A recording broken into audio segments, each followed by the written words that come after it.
Hello students, welcome to the Sun Academy. इस video में हम डिस्कस करेंगे कुछ इंस्टिंक्ट्स को, कुछ एग्जांपल्स हैं इंस्टिंक्ट के, उनको डिस्कस करेंगे। जैसे बीज की डांस जो है, मक्खियों की डांस, या फिर हमारे पास जो स्पाइडर की वेब बनती है, और साथ में कॉर्डशिप जो होती है फिशेस के अंदर, ये हम डिस्कस करने वाले हैं। ये सारे इंस्टिंक्ट्स हैं हमारे पास। और इंस्टिंक्ट्स क्या होते हैं, ये हमने पिछली वीडियो में पढ़ा था कि इंस्टिंक्ट्स वो बिहेवियर्स होते हैं, वो इनहेरिटेड बिहेवियर्स होते हैं जो कि एक ऑर्गेनिज्म के पास मौजूद होते हैं बचपन से। और ये थोड़े से कॉम्प्लेक्स होते हैं, लेकिन ये इनेट बिहेवियर होते हैं, ऑर्गेनिज्म के पास बर्थ से ये बिहेवियर्स मौजूद होते हैं। तो आइए पढ़ते हैं सबसे पहले डांसेस ऑफ बीज को। जो मक्खियाँ होती हैं उनके पास एक स्पेशल टाइप की डांस होती है, जिसकी वजह से वो कम्युनिकेशन कर पाती हैं एक दूसरे से। आइए देखते हैं किस तरह से करती हैं। हनी बी, जो माखी की मक्खियाँ होती हैं, honey bee have one of the interesting behaviour of communication system to signal other bees of hive. Hive कहते हैं उनका हनी बीज के पास जो उनका घर होता है जिसके अंदर वो रहती हैं। इस तरह का वो दिखता है, और उसके अंदर ही आपको जो है शहद जो है, माखी जो है, वो आपको उसके अंदर मिलती है। तो यहाँ पर ये उसकी हाइव कहलाती है। और उस हाइव के अंदर ये क्या करती हैं मक्खियाँ, एक दूसरे से जब कम्युनिकेट करती हैं, एक दूसरे को कोई मैसेज पहुंचाने की कोशिश करती हैं, तब वो एक डांस को यूज़ करती हैं, जिन्हें हम डांस कहते हैं हनी बीज़ का। तो हनी बी का जो डांस है वो एक्चुअली कम्युनिकेशन के लिए यूज़ किया जाता है, hive from distance and direction of the food. और ये कम्युनिकेशन किस तरह से करती हैं, वो डायरेक्शन बताती हैं और डिस्टेंस बताती हैं कि फ़ूड जो है वो कहाँ पर मौजूद है। अगर कहीं पर उन्हें फ़ूड मिल जाता है किसी एक मधुमक्खी को, तो वो मक्खी क्या करती है, जाती है और अपने हाइव के पास जाती है, और वहाँ पर दूसरे मक्खियों को बताती है कि ये यहाँ पर जो है फूड मौजूद है। उसे उन्हें डिस्टेंस के बारे में और उन्हें डायरेक्शन के बारे में बताती है कि कहाँ पर वो फूड जो है मौजूद है। तो सब मक्खियाँ वहाँ पर पहुँच जाती हैं। तो bee scout leave the hive and forage for food. When return back at their hive, other bees gather around and detect the order of the nectar source the scout has discovered. तो सबसे पहले क्या होगा, जो B है, जो scout है, मतलब एक जो मक्खी है, वो सब मक्खियाँ जाती हैं फूड के लिए और उसे ढूंढने की कोशिश करती हैं। जब किसी एक मक्खी को मिल जाता है फूड जो, तो वो वापसी आते हैं अपनी हाइव के पास। और जब हाइव के पास आते हैं तो वहाँ पर दूसरी मक्खियाँ भी उन्हें देखती हैं, और वहाँ पर वो जो नेक्टर होता है, वो जो वहाँ पर फ्लावर्स की जो खुशबू है, वहाँ पर वो फ्लावर जो होते हैं, वो जिस मक्खी ने डिस्कवर किए हैं, वो दूसरे मक्खियों को वो मक्खी जो है बता रही होती है। तो इस तरह से मक्खियाँ जो है एक दूसरे को कम्युनिकेशन करके इंफॉर्मेशन देती हैं किसी फूड की, जो फूड उसने डिस्कवर किया था। The scout perform a dance on the wall of the hive. ये स्काउट जो होगा, ये मक्खी जो होगी, वो डांस परफॉर्म करेगी एक, और उस डांस की वजह से जो इंडिकेट करेगा डिस्टेंस और डायरेक्शन फूड का, मतलब फूड कहाँ पर मौजूद है, उस खाने की वजह से, वो अपनी डांस की वजह से उस खाने का डायरेक्शन जो है बता रही होती है। मतलब वो एक स्पेसिफिक पैटर्न के अंदर वो डांस करेगी, जिसकी वजह से दूसरी मक्खियों को पता चल जाएगा कि खाना किस तरफ है और कितना दूर है। If the source if the so ये जो है डांस होता है, ये दो वेज़ के अंदर परफॉर्म होता है। एक का नाम होता है वैगल डांस और एक का नाम होता है राउंड डांस। तो दो डांस यहाँ पर मौजूद हैं, एक है वैगल डांस और एक है राउंड डांस। अब किस तरह से होगा, अगर फूड जो है, खाना जो है वो 90 मीटर्स के से कम है, मतलब करीब है, अगर अगर 90 मीटर से कम है, तो जो डांस परफॉर्म होगा वो एक्चुअली राउंड डांस होगा। तो राउंड डांस मक्खियाँ तब परफॉर्म करेंगी जब खाना जो है वो 90 मीटर्स तक हो, मतलब 90 मीटर करीब हो। 90 से अगर ज़्यादा दूर है तो मक्खियाँ जो है वो एक तरह का डांस करती हैं, जिन्हें वैगल डांस कहा जाता है। वो इस तरह का 8 की शेप के जैसा ये डांस जो है इस तरह से होगा, और ये जो है वैगल डांस कहलाता है। अब इसको आगे हम समझेंगे कि किस तरह से ये डायरेक्शन और डिस्टेंस को बताती हैं। The dance is repeated many times. Dance जो है वो बहुत टाइम रिपीट किया जाता है। As using the sun as compass. ये सन के डायरेक्शन को एज ए कंपास यूज़ करते हैं, मतलब अगर यहाँ पर सन मौजूद है तो उसके हिसाब से खाना किस तरफ है, ये जो है वहाँ पर, अगर यहाँ पर मक्खियाँ हैं तो इसके हिसाब से ये खाना इस तरफ होगा। तो यहाँ पर ये जो है सन के डायरेक्शन को देखते हुए ये फूड का डायरेक्शन जो है वो बताने की कोशिश करते हैं। और साथ में speed of the dance indicate the distance of the food. और जितनी तेज़ी से वो डांस होगा, जितनी स्पीड से वो मक्खी डांस कर रही होगी, उस हिसाब से पता चलेगा कि कितनी जो डिस्टेंस कितना है उस फूड की तरफ। मतलब अगर डिस्टेंस जो है वो करीब है तो वो डांस जो है आहिस्ता आहिस्ता होगा, लेकिन अगर डिस्टेंस दूर है तो वो डांस जो है फास्ट करेंगी। तो इस तरह से ये इनका डांस होता है। And they communicate through food up by 2 kilometres away. ये जो है 2 किलोमीटर्स दूर तक ये खाने को जो है पहचान सकती हैं। दूर से अगर कोई खाना मौजूद है तो 2 किलोमीटर्स तक ये अपनी डांस करके उतनी इन्फॉर्मेशन ये दे सकती हैं कि 2 किलोमीटर दूर जो है खाना मौजूद है। तो इतनी इन्फॉर्मेशन ये अपनी डांस के थ्रू पहुंचाती हैं। This type of communication among बीज इज़ इंस्टिंक्ट। ये जो कम्युनिकेशन है ये इंस्टिंक्ट है, इनबॉर्न है।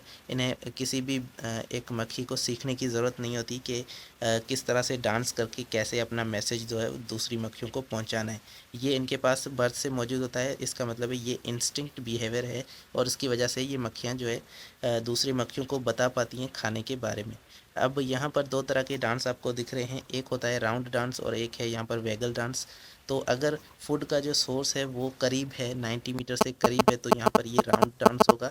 और राउंड डांस किस तरह से होगा, सबसे पहले एक मक्खी जो है वो इस तरह से राउंड डांस करेगी और यहाँ से ये वापसी आएगी इस तरह से और फिर से ऐसे, मतलब इस तरह से ये डांस जो है वो परफॉर्म होता रहेगा।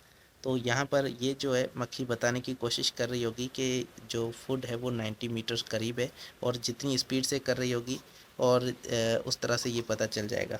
इसमें ये डायरेक्शन को नहीं बता रही होती, सिर्फ ये जो है डिस्टेंस को बता रही है कि खाना जो है 90 मीटर्स तक है। लेकिन दूसरी जो डांस है वैगल डांस, इस डांस के अंदर एक मक्खी जो है वो डिस्टेंस को भी बताती है और साथ में डायरेक्शन को बताती है, क्योंकि फूड जो है वो दूर होता है। तो अगर 90 मीटर से ज़्यादा दूर है फूड तो उसको ये मक्खी जो है वैगल डांस करती है। और वैगल डांस क्या होता है, सबसे पहले ये मक्खी जो है आप देख रहे हैं किस तरह से मूव कर रही है।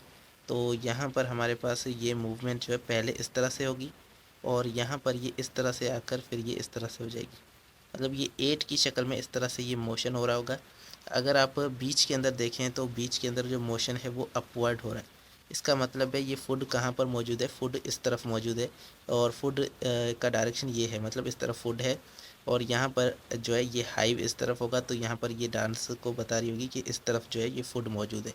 तो इस तरह से ये जो है बताती हैं। और साथ में सन जो है वो भी यहाँ पर होगा, तो सन के डायरेक्शन के अंदर अगर फूड है तो ये जो है इस तरह से ये डांस करेंगी।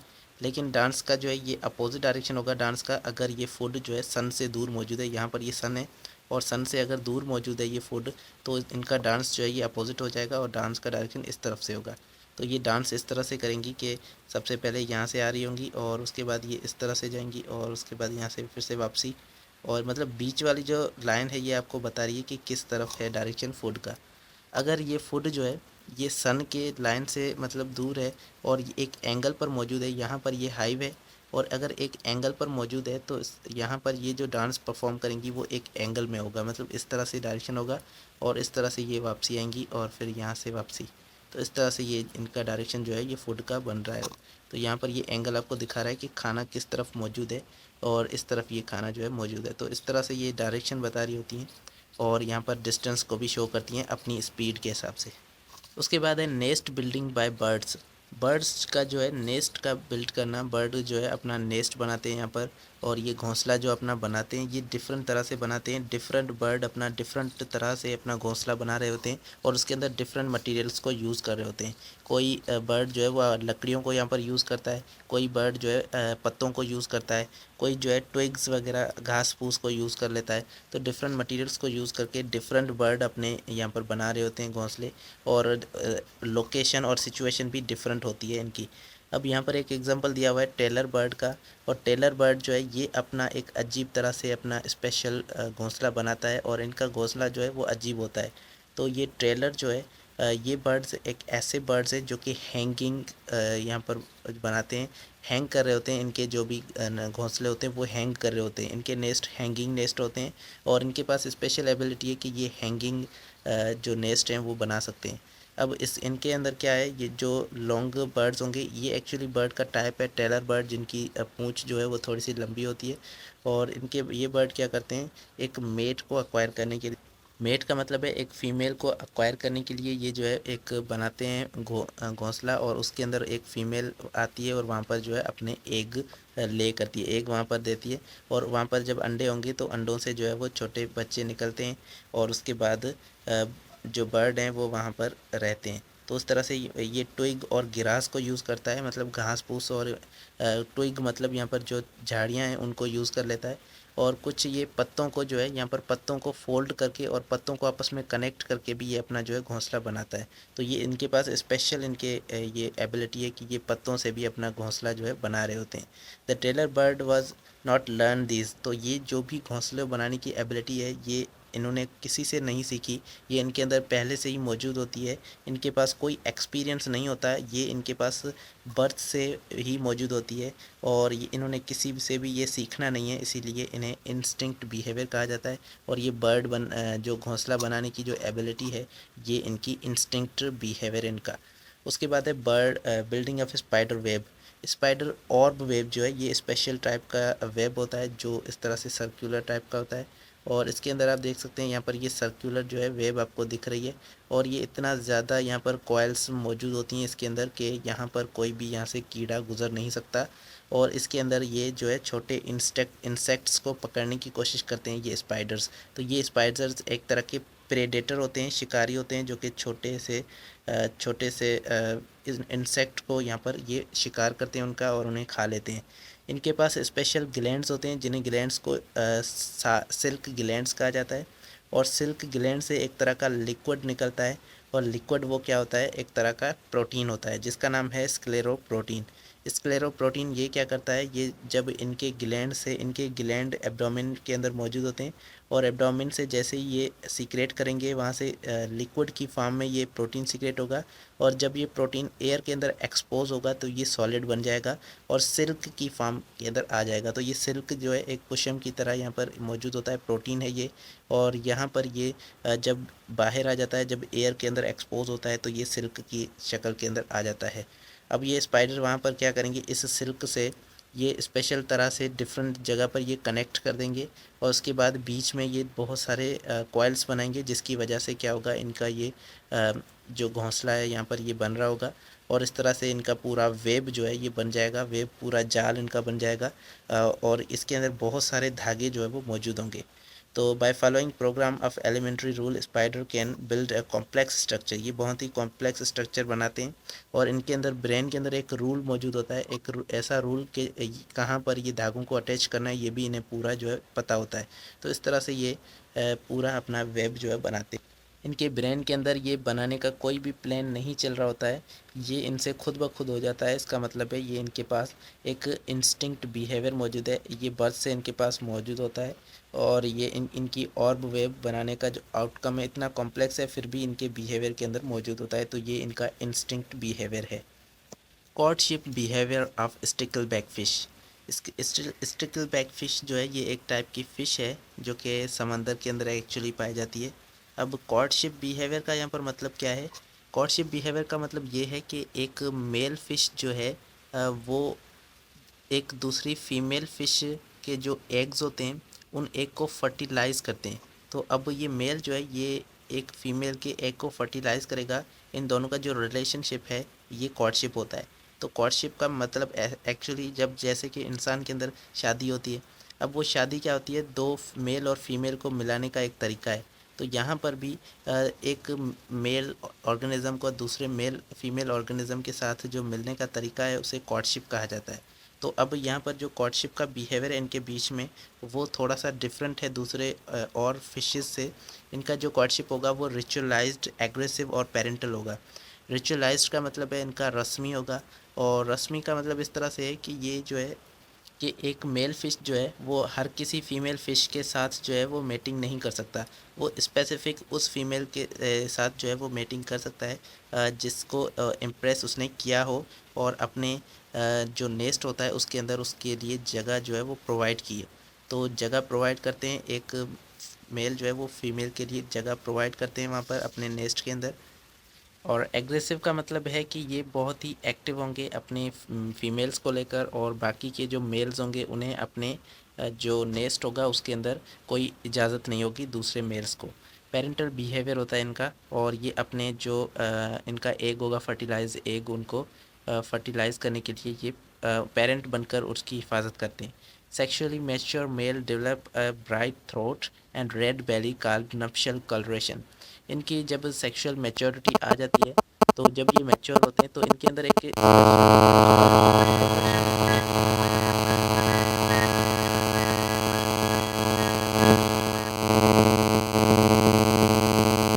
जब इनकी मैच्योरिटी आती है तो ये एक तरह का कलर शो करते हैं, रेड कलर अपनी बेली पर, मतलब जहाँ पर एक मछली का जो पेट वाली जगह होती है, स्टमक वाली जगह होती है, उसे बेली कहा जाता है। तो वहाँ पर रेड बेली हो जाती है, रेड कलर हो जाता है।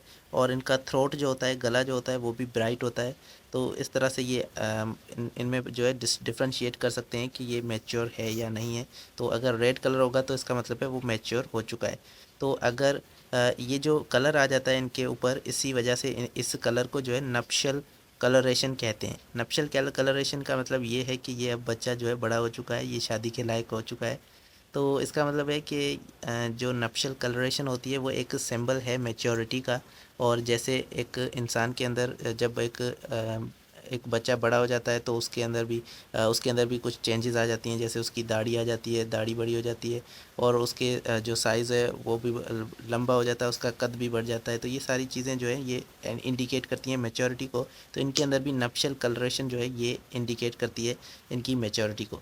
ड्यूरिंग द ब्रीडिंग सीज़न, जब ब्रीडिंग सीज़न आता है, टेरेस्ट्रियल मेल बिल्ड नेस्ट, या जो मेल होते हैं टेरिटोरियल, मतलब जो अपने एरिया के अंदर जो रहने वाले जो मच्छियाँ होती हैं, वो क्या करते हैं, ये फिशेस अपने मछलियाँ अपने आसपास जो है एक नेस्ट बनाती हैं। और उस नेस्ट के अंदर जो है किसी और मेल को जो है इजाज़त नहीं देती। वहाँ पर फीमेल एक होती है जो इनका मेट होती है, जो फीमेल मेटिंग को जो है एक्सेप्ट करती है, उस फीमेल को ये इजाज़त देते हैं उस टेरिटरी में, उस नेस्ट के अंदर इंट्रेंस की और इंटर करती है। वहाँ पर उस नेस्ट के अंदर उस फीमेल को इंटर किया जाता है। और जब फीमेल वहाँ पर इंटर करती है तो वहाँ पर स्पानिंग होगी।